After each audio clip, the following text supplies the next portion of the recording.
ಹ್ಞೂ ವಿದ್ಯಾರ್ಥಿಗಳೇ ನೋಡ್ರಿ, ಇವು ದಶಮಾಂಶನ ಹೆಂಗೆ ಕಳಿಬೇಕು ಅನ್ನೋದು ಕೆಲವೊಂದು ಒಂದೊಂದೇ ಗಣಿತಗಳು ಇರ್ತಾವೆ. ಭಾಳ ರಿವಿಷನ್ ಮಾಡ್ಬೇಕು ನೀವು ಗಣಿತಗಳನ್ನು. ಆ 35ರಾಗ 22 75 ಕಳಿಲಿಕ್ಕೆ ಇವರು ವಿಚಾರ ಮಾಡ್ತಾರೇನು, ಎಲ್ಲ ರೀತಿಯಿಂದ ಗಣಿತಗಳು ಬಂದಿರ್ತಾವೆ. ಇದ್ರಾಗ ಒಂದು 2 ರೀತಿ ಉತ್ತರ ಇರ್ತಾನೆ. 4 ಲಕ್ಷ ಕೊಟ್ಟು ನೀವು ಮಾಡಿರಿ ಅಂತ ತಿಳ್ಕೊಳ್ಳೋದು. ಈಗ ವಿಡಿಯೋ ಆನ್ ಮಾಡಿ ಮಾಡೋದಾಗಿತ್ತಂದ್ರೆ ಓಕೆ ನೋಡಿ.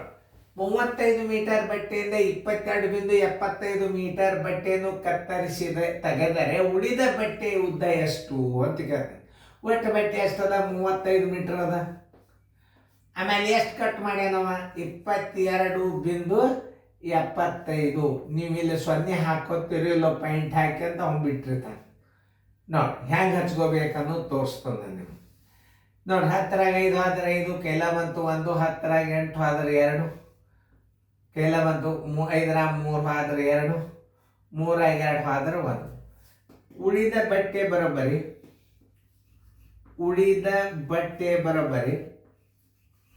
ಉಳಿದ ಬಟ್ಟೆಯ ಅಳತೆ ಬರೋಬ್ಬರಿ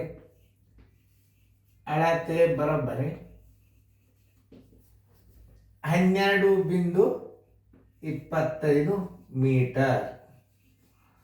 ಇಷ್ಟು ಉತ್ತರ ಹಾಕ್ರಿ. ನೋಡಿ ಉತ್ತರ ಬರೋಬ್ಬರಿ ಎಷ್ಟು?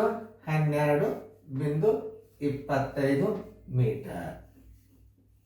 ನೋಡಿ ತಿಳ್ಕೊರಿ, ಚೆನ್ನಾಗಿ ತಿಳ್ಕೊಂಡು ಫೇರ್ದ ಬರ್ಕೊಡ್ರಿ. ಇಂಥ ಲೆಕ್ಕಗಳು ಬರ್ತಾವಿಲ್ಲ ಅಂತ ವಿಚಾರ ಮಾಡ್ತಾರವರು.